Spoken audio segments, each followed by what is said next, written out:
The force greatest eternal God के पिछले episode में हमने देखा वीकिंग इजीली 2 ओपोनेंट्स को हरा देते हैं, जिसके बाद ऑडियंस में बैठे हुए सारे लोग उनकी तारीफों के पुल बांधने लग जाते हैं। अब वीकिंग अपने दूसरे ओपोनेंट को अरीना में आने के लिए कहते हैं। अब दूसरा ओपोनेंट जो होता है वो अरीना के अंदर आता है एंड कहता है, लाइटनिंग मिनट से लिन रॉन्ग तुम्हारे साथ बैटल करने के लिए आ गया है। वीकिंग, तुमने बहुत अच्छा काम किया है, तुमने वी फैमिली को बहुत समय तक बचा के रखा है, लेकिन अब तुम्हें नीचे जाना होगा। अब ये सुनकर वीकिंग कहते हैं, हाँ इसीलिए तुम लोगों को शर्म आनी चाहिए, तुम लोग बारी बारी आकर लड़ रहे हो, तुम लोग काफी ज्यादा डरपोक हो। अब ये सुनकर रॉन किंग से कहते हैं, इसमें शर्मिंदा होने वाली कोई बात नहीं है, क्योंकि हम रूल्स के अकॉर्डिंग लड़ रहे हैं। मैं मानता हूँ कि तुम काफी अच्छे हो, लेकिन इस चीज का फिर भी फायदा क्या है, तुम आखिर में हारने ही वाले हो। अब किंग अपने purple rock life bond beast को रॉन पर हमला करने के लिए कहते हैं। दूसरी ओर से रॉन भी अपने थंडरबर्ड को बाहर बुलाकर उन पर हमला करने के लिए आगे बढ़ते हैं। वो लोग काफी अच्छी फाइट लड़ रहे होते हैं। रॉन की स्ट्रेंथ को देखकर वीकिंग अपने मन के अंदर कहते हैं, ये अच्छा नहीं है, ये आदमी पहले उन 2 बंदों से ज्यादा स्ट्रॉन्गर है एंड उस मॉस्किटो का पॉइजन भी अब असर दिखा रहा है। अब इस सिचुएशन को देखकर टियानमिन कहता है, वीकिंग एंड उनका कंपेनियन बीस्ट जो है वो डीपली पॉइजनड है, उनकी करंट ओपोनेंट जो है वो भी उनसे कमजोर नहीं है। इस राउंड में वीकिंग जरूर हारेंगे, लेकिन सबसे अच्छी चीज उनके लिए अभी के लिए ये रहेगी कि वो जल्दी से गिव अप करके अरीना के बाहर आकर खुद को हील कर लें। अब फाइट के दौरान रॉन किंग के लाइफ बॉन्ड बीस्ट पर हमला करते हैं, जिसकी वजह से किंग के लाइफ बॉन्ड बीस्ट को काफी ज्यादा डैमेज पहुंचता है। ये देखकर किंग अपने लाइफ बॉन्ड बीस्ट, जिसका नाम क्विंग टियान होता है, उसका नाम लेते हैं।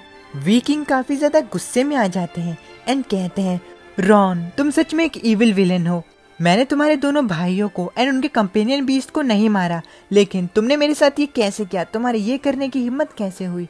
अब रॉन किंग की तरफ बढ़ते हुए कहता है, तुम चिंता मत करो, मैं तुम्हारे कंपेनियन बीस्ट के पास तुम्हें बहुत जल्दी ही पहुंचा दूंगा। अब रॉन किंग के पास बहुत तेजी से आने लगता है। अपने आप को डिफेंड करते हुए किंग अपने एक मूव का इस्तेमाल करते हैं एंड इस मूव की वजह से रॉन का बीस्ट मारा जाता है। ये देखकर रॉन खुद से कहता है, ये व्यक्ति ऑलमोस्ट अपनी लिमिट पे था, लेकिन तब भी ये मेरे कंपेनियन बीस्ट को मारने में कामयाब हो पाया, वो भी एक सुसाइडल वे में। सच में मैंने इसे काफी ज्यादा अंडर एस्टिमेट कर दिया। अब किंग गिव अप करके सरेंडर कर देते हैं एंड वाइस इंस्पेक्टर से बैरियर को ओपन करने के लिए कहते हैं, लेकिन वाइस इंस्पेक्टर उनकी बात नहीं सुनते। इस चीज का फायदा उठाकर रॉन किंग की तरफ आते हैं एंड उस पर हमला करने लगते हैं। कुछ समय तक किंग रॉन के हमलों को ब्लॉक करते हैं।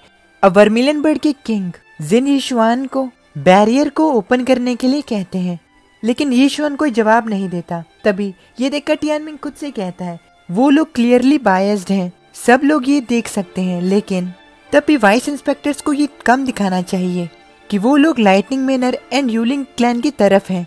हालांकि वीकिंग ने ऑलरेडी अपनी डिफीट स्वीकार कर ली है, लेकिन तब भी वो कमीना वाइस इंस्पेक्टर उन्हें बाहर नहीं जाने दे रहा। अब रॉन्ग इस मौके का फायदा उठाता है एंड वो वीकिंग के एक हाथ को काट देता है। ये देखकर वीटियन किंग चिल्लाते हुए वाइस इंस्पेक्टर से कहते हैं, डेप्यूटी इंस्पेक्टर वीकिंग ने ऑलरेडी हार मान ली है, तो प्लीज आप उसे जाने दीजिए। अब सारे लोग बातें करने लगते हैं कि आखिर ये क्या चल रहा है। अब जिन यीशुआन सभी से कहता है, ओ उसने हार मान ली, सॉरी मैं बैटल में इतना ज्यादा खो गया था, इसीलिए शायद मैंने उसे मिस कर दिया, मैं बैरियर को ओपन कर देता हूँ।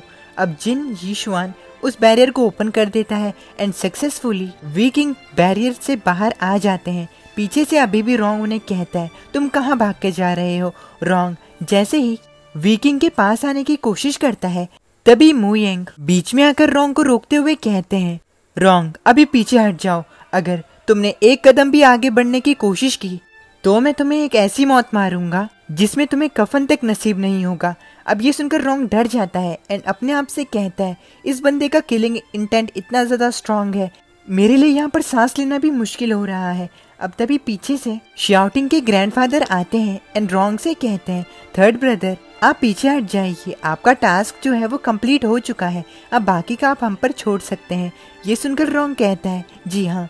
अब टियान किंग अपने भाई टियान किंग के पास जाते हैं एंड कहते हैं, भाई मुझे माफ करना, ये सब मेरी वजह से हुआ है, मैं अभी असमर्थ हूँ। ये सुनकर किंग कहता है, भाई आप ऐसी चीजें मत कहिए, उन्होंने ये मेरे साथ किया है, सो क्लियरली वो आपकी जान के पीछे भी जरूर आएंगे। ब्रदर मुझे डर है कि मैं अब आपकी और मदद नहीं कर पाऊंगा। आपको अब खुद जिंदा लौटकर वापस आना होगा। अब टियान किंग अपने क्लैन के मेंबर से कहते हैं, जल्दी से वी किंग को लेकर जाओ और उसे अच्छी तरीके से ट्रीट करो, चाहे इस चीज में जितने भी स्पिरिट एसेंस लगें, बस वी किंग ठीक होना चाहिए। वी किंग की ये स्थिति देखकर सभी लोग रोने लगते हैं। टियानमिंग अपनी मॉम की तरफ देखता है जो कि रो रही होती है। टियानमिंग खुद से कहता है, आज ये बैटल ओल्ड जनरेशन के बीच में है, इसीलिए मैं कुछ नहीं कर सकता, लेकिन परसों मैं इन सभी लोगों को मार दूंगा। अगर अंकल यांग कल हमें जिता देते हैं तो हमारे पास तब भी एक मौका रहेगा। अब जिन येशुआन कहते हैं, ऑलराइट, टाइम को वेस्ट मत करो और जल्दी करो। अब वी टियान किंग अरीना के अंदर जाते हैं एंड कहते हैं, हेवन सेक्टम, वी फैमिली का वी टियान किंग अरीना में एंटर कर चुका है, मैं यहाँ पर लड़ने के लिए आया हूँ। टियान किंग को अंदर आता देख यूलिंग जी के फादर यूलिंग श्याओ अरीना के अंदर जाते हैं एंड कहते हैं, लाइटनिंग मैनर की तरफ से पहले मैं तुम्हें टेस्ट करता हूँ। अब ये सुनकर लिन टियानजियान कहता है, आपने बहुत अच्छा कहा। अब यूलिंग श्याओ आगे आता है एंड कहता है यूलिंग फैमिली से, यूलिंग श्याओ तुमसे मुकाबला करने के लिए आगे आ गया है, तुम्हें मुझसे फाइट टू डेथ मुकाबला करने की जरूरत नहीं है, मैं सिर्फ तुम्हारी यहाँ पर स्ट्रेंथ को देखने के लिए आया हूँ। अब यूलिंग श्याओ अपने मन के अंदर कहता है, हालांकि मैं यहाँ पर सिर्फ उसकी स्ट्रेंथ को जज करने के लिए आया हूँ, लेकिन अगर स्ट्रेंथ की बात की जाए तो मैं इस स्टेज पे खड़े रहने के भी काबिल नहीं हूँ। अब टियान किंग यूलिंग श्याओ से कहते हैं, इस चीज से फर्क नहीं पड़ता है कि तुम कौन हो, अब क्योंकि तुम यहाँ पर आ ही चुके हो तो फाइट करना शुरू करते हैं। अब टियान किंग अपने वाइल्ड बीस्ट को बाहर बुलाते हैं। उनके वाइल्ड बीस्ट को देखकर टियानमिंग कहता है, ये तो एक 8th रैंक एम्परर बीस्ट है, ये सभी कंपेनियन बीस्ट का एम्परर है। अब यूलिंग श्याओ एंड टियान किंग फाइट करना शुरू करते हैं। टियान किंग यूलिंग श्याओ पे काफी ज्यादा भारी पड़ रहे होते हैं। ये देखकर यूलिंग श्याओ खुद से कहते हैं, वो काफी ज्यादा स्ट्रांग है, उन्होंने तो कहा था कि अभी टियान किंग के पास उसकी सिर्फ 60% ही स्ट्रेंथ बची हुई है, लेकिन तब भी ये बंदा इतना ज़्यादा स्ट्रांग कैसे हो सकता है। मुझे यहाँ पर आने का पछतावा हो रहा है, मुझे लाइटनिंग मैनर के लोगों को ही लड़ने देना चाहिए था स्टार्ट से।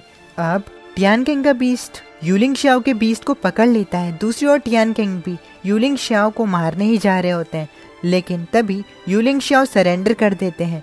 अब ये देखकर जिन येशुआन कहते हैं, टियान किंग अभी रुका नहीं है, क्या वो जीना नहीं चाहता है। अब इसी के साथ हमारा ये वाला एपिसोड यहीं पर खत्म हो जाता है। उम्मीद है कि आपको ये एपिसोड पसंद आया होगा। अगर पसंद आया तो प्लीज चैनल को सब्सक्राइब करके वीडियो को लाइक जरूर से कर देना।